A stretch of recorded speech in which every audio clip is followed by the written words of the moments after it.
Maintenant, on continue dans le débunkage de la NASA en commençant par la grosse blague du voyage sur la Lune. On va s'arrêter ici quelques instants parce qu'il y a des infos importantes à savoir qui sont essentielles dans la démystification de ce voyage sur la Lune.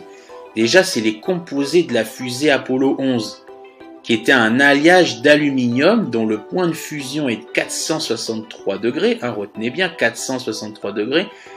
C'est un alliage donc d'aluminium, d'acier inoxydable dont le point de fusion est de 1510 degrés, de nickel, d'acier nickelé à 1453 degrés le point de fusion, et de verre thermorésistant à 760 degrés le point de fusion. Donc le point de fusion, je le rappelle, pour ceux qui ne sont pas culturés, comme dirait Mbappé, c'est le point, c'est la température pour fondre en fait, pour que l'élément fonde, tout simplement. Voilà. Et il faut savoir une chose, c'est que les deux dernières couches atmosphériques, selon la NASA, ayant une très forte radiation et des températures pouvant aller jusqu'à 2800 degrés, comment expliquer que la fusée Apollo 11 ne se soit pas désintégrée en traversant la thermosphère ? Je le rappelle, l'aluminium 463 degrés, l'acier inoxydable 1510 degrés, l'acier nickelé 1453 degrés et le verre thermorésistant à 760. Donc, c'était ça les principaux composés de la fusée Apollo 11. Et pourtant, elle a pu résister à des températures 2800, c'est pas possible. Comment la fusée a-t-elle pu réaliser l'exploit de ne pas être endommagée suite aux nombreux changements climatiques et aux températures lunaires qui oscillent entre 125 et moins 175 degrés. Enfin, comment les acteurs de la NASA ont-ils fait pour ne pas être irradiés par les combinaisons de l'époque? Parce que je le rappelle quand même que dans l'espace, les radiations, selon la NASA, sont 1000 fois plus importantes que sur Terre. Et que la Terre, elle est irradiée entre 2 et 3 millisieverts. Alors que dans l'espace, c'est 1000 fois plus que ce qui est sur la Terre. Donc on est dans les 2000 à 3000 millisieverts de radiation. Alors que juste 1000 millisieverts vous tuent. Et que par exemple, à Tchernobyl, les radiations étaient de 150 millisieverts. Donc il y a du foutage de gueule quelque part. Vous avez Tchernobyl à 150 millisieverts, d'accord, qui a tué les mecs là-bas. Soi-disant, parce que ça aussi c'est du pipeau, je vous expliquerai que la radiation c'est pas si dangereux que ça, mais bon, pour que vous compreniez, voilà, il y a un problème quelque part. 150 millisieverts à Tchernobyl, ça vous tue, mais alors 2000 à 3000 millisieverts, pas de problème. Faudrait m'expliquer là, donc il y a du foutage de gueule quelque part, je le répète. Alors je sais, le gogol de base va me dire, le complotiste est trop con, ils ont des tenues qui protègent des radiations. Et moi je vais lui dire, ok enculé, je vais lui dire, ok, alors pourquoi la NASA n'en a pas donné au moment de l'accident de Tchernobyl ou de Fukushima pour protéger les pauvres gens qui sont morts, pour bloquer les fuites radioactives? Je vous le dis, c'est du foutage de gueule et je vais continuer à démasquer la mascarade, j'ai vraiment pas fini. 99, proceeded, 3, 2, 1,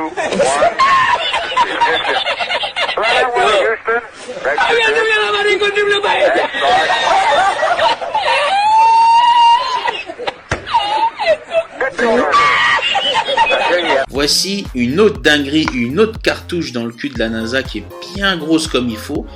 La capsule spatiale Liberty Bell de la mission Mercury Redstone 4, envoyée en vol suborbital à 190 km de la Terre en 1961. Vous remarquez pas un léger détail là par hasard? Un petit détail qui traduit un énorme foutage de gueule. Là, juste là, le scotch. Oui, vous voyez bien là, le scotch là qui fait tenir la vitre. Faut quand même pas me prendre pour ce que je ne suis pas, d'accord ? Voilà, c'est juste ça. Ceux qui n'avaient pas encore compris commencent à se réveiller. Alors, je sais que certains vont me dire « Ok, le complotiste, c'est vrai, avant, il y avait du foutage de gueule pendant la guerre froide. Mais il y a quand même les photos de la surface de la Lune où on voit le drapeau américain, le module lunaire et puis le réflecteur lunaire. Le fameux réflecteur qui prouve qu'on est bien allé sur la Lune et qui prouve que depuis la Terre, on est bien allé sur la Lune. Il y a bien aussi les roches lunaires rapportées par les astronautes. Là, t'es bloqué, le complotiste. Alors là, c'est mal me connaître. Je suis le complotiste, c'est pas pour rien. Déjà, les photos de la Lune n'ont aucune valeur. Vous vous souvenez de la projection de Mercator, du foutage de gueule. Alors vous imaginez bien que les photos comme ça de la Lune, c'est complètement bidon. C'est tellement simple à faire que même moi, avec une crêpe et un effet noir et blanc, comme base, je vous fais la même chose. Ça, c'est de la bullshit poubelle. Pour ce qui est du réflecteur, c'est complètement bidon aussi. Et je vais vous exposer pourquoi. Et c'est simple, c'est qu'il y a 3 ans, avant la mission sur la Lune, on peut lire dans le National Geographic de 1966, ah ouais, moi j'ai les dossiers, hein, Mais j'ai les copies de page écran. qu'un laser avait été envoyé en direction de la Lune et a été réfléchi vers la Terre. Donc la connerie du réflecteur comme preuve, c'est de la grosse daube. La Terre est plate, faut commencer à intégrer, mais vous inquiétez pas, ça va bien se passer. Calmez-vous madame, ça va bien se passer. Bien se passer, ne t'inquiète pas. T'inquiète pas. J'ai encore d'énormes pépites dans ma vidéo qui vont vous faire intégrer le message. Ah oui, pour les roches lunaires, les météorites et autres conneries que la NASA utilise pour vous faire gober les galaxies, les trous noirs, les quasars et toutes ces merdes là, voilà le débunkage en quelques minutes. I think the vast majority of the hundreds of pounds of moon rocks that we claim to have are made here on Earth. They can be irradiated or exposed to a vacuum or modified in certain minor ways so that they appear slightly different. De fait, en 2009, l'affaire a fait sensation lorsqu'on s'est aperçu qu'une roche lunaire donnée par les Américains au musée d'Amsterdam était en réalité un morceau de bois pétrifié. Un faux de mauvaise qualité donc, présenté au monde comme si c'était une rare et précieuse roche lunaire. Autre point essentiel rendant impossible le voyage dans l'espace, c'est l'impossibilité pour le tube digestif d'assimiler la nourriture que vous mangez en apesanteur. Je vous résume ça, quand j'étais en 3e année de pharmacie, déjà tout jeune complotiste en herbe, il y avait un détail qui avait retenu mon attention dans un de mes cours de physiologie. C'était l'impossibilité de l'estomac de faire passer la nourriture digérée dans le pylore, qui est la porte qui mène au duodénum, le lieu où la nourriture va finir d'être digérée et assimilée par les entérocytes. Bref, tous ces mots compliqués pour vous dire que s'il n'y a pas de gravité, même si de ce que j'ai pu comprendre la gravité n'existe pas, c'est plutôt une histoire de densité qui régit tout ça, mais bon, pour une question de clarté, pour ceux qui ne sont pas encore à ce niveau d'éveil, je vais parler de gravité. Sans gravité, la bouffe ne descend pas naturellement vers le pylore, et donc l'estomac n'arrive pas à finaliser le processus de digestion. Et en mode réflexe, il va rejeter tout ça en mode vomito. Je peux pas être plus simple. Et donc vous commencez à mourir rapidement de faim. Et vous savez quoi? Ça m'avait marqué que mon prof de l'époque avait littéralement dit qu'il fallait la gravité pour pouvoir digérer la bouffe. C'était impératif. Mais il s'était pas demandé comment les astronautes faisaient. Eh bien tout simplement à cause du matrixage des esprits, je le répète, mais on fait partie de l'élite de la race humaine. Pas parce qu'on est les plus intelligents, mais simplement parce qu'on se pose des questions, quitte à remettre des choses soi-disant gravées dans le marbre, parce qu'on veut être sûr ou parce qu'on veut comprendre. C'est cette curiosité-là qui fait notre différence, et dans la Bible on appelle ça l'amour de la vérité pour être sauvé. Et comme élément de preuve du fait qu'on ne peut pas digérer sans gravité, qui pousse naturellement la nourriture vers le bas, c'est d'abord le cas concret de toutes les personnes alitées à l'hôpital sur une longue période à qui on doit prescrire des IPP comme l'oméprazole pour éviter les reflux gastro-œsophagiens, parce que l'estomac fout tout dehors vu que la bouffe ne descend pas parce qu'ils sont allongés. Voilà, et il n'y a pas cet effet de gravité qui emmène vers le bas, ou de densité, comme vous voulez. Autre élément qui prouve ce que le complotiste officiel vous dit, c'est la revue Science numéro 1179 de décembre 2015, j'ai les copies de page écran, qui nous explique les voyages dans l'espace provoquent une déminéralisation des os. Bon, ça c'est rapidement explicable, vous le devinez, c'est tout simplement un manque de stimulation des ostéoblastes qui fabriquent l'os, et donc il ne reste plus que les ostéoclastes qui détruisent l'os, donc l'équilibre est rompu par manque de gravité. Et là vous voyez à côté, système digestif perturbé.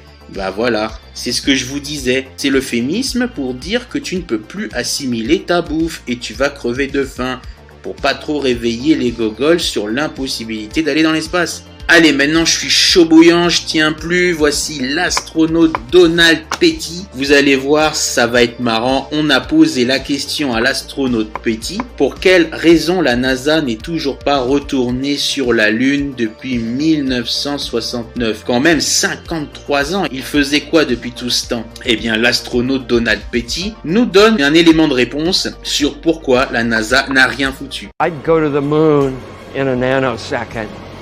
The problem is we don't have the technology to do that anymore. We used to, but we destroyed that technology and it's a painful process to build it back again. Ça fait beaucoup là, non? Donc voilà, c'est un gros foutage de gueule cosmique, hein, on peut dire les termes sans faire de mauvais jeu de mots. Il vous dit que mince, on a perdu les plans de la fusée pour y aller, et tu comprends, c'est chaud cousin, on laisse béton. Punaise, il y a vraiment des gens qui arrivent à croire ce genre de conneries, mais qui bloquent sur la Terre plate, quoi. Malgré toutes les preuves, franchement, je comprends pas. Allez, on continue avec l'astronaute Neil Armstrong, qui a soi-disant marché sur la Lune. Je vous explique le contexte de cette vidéo. On a une petite fille de 8 ans qui, contrairement à beaucoup de gogoles, trouvait ça bizarre qu'on ne soit pas retourné sur la Lune depuis 53 ans. Et l'astronaute Armstrong, bourré, qui va avouer que personne n'est allé sur la Lune. Why has nobody been to the moon in such a long time?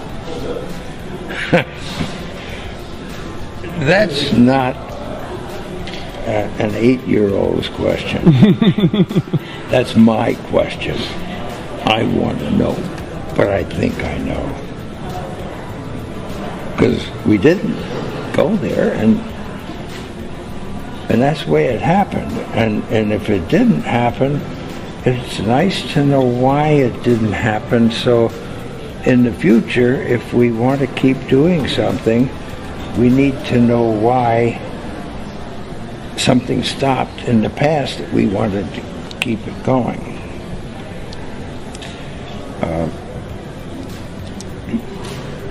Money is a good thing.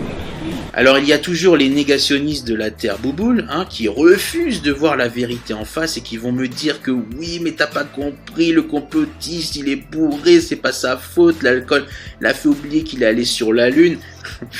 Comment tu peux oublier un truc pareil? C'est comme si tu oubliais que tu avais des enfants ou ton nom de famille, quoi. C'est un moment dans ta vie trop important pour oublier, peu importe la quantité d'alcool. Et puis on sait tous que l'alcool c'est un sérum de vérité, toute proportion gardée, tout le monde le sait. Et puis il y a un truc que j'ai jamais compris. Si tout ça c'est pas du cinéma, pourquoi les astronautes ont une étoile à leur nom sur Hollywood Boulevard? C'est du foutage de gueule, ils se cachent même pas les mecs, les gens ne voient rien, c'est incroyable. D'ailleurs je vous montrerai dans la prochaine vidéo, dans la partie 2, les liens qu'il y a entre la NASA et Walt Disney. Bon, comme vous le savez, le complotiste officiel est toujours généreux en cartouches, surtout pour les gogoles qui n'arrivent pas à ouvrir les yeux, parce que oui, un astronaute qui vous dit cash les vrais bails, c'est pas suffisant. Eh bien le complotiste va régler ce problème avec le deuxième astronaute, Miroslav Herman, bon on s'en fout, qui est le premier cosmonaute polonais à entrer dans l'espace et qui va nous dire direct, hein, sans chichi, que la Terre est plate, absolument plate.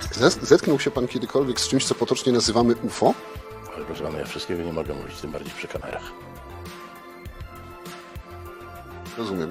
Panie generale, po tego lądowanie drona, który ma potwierdzić lub zaprzeczyć temu, że Ziemia jest rzeczywiście kulą zawieszoną w kosmosie. Pan tam był. Czy Ziemia rzeczywiście jest kulą zawieszoną w kosmosie?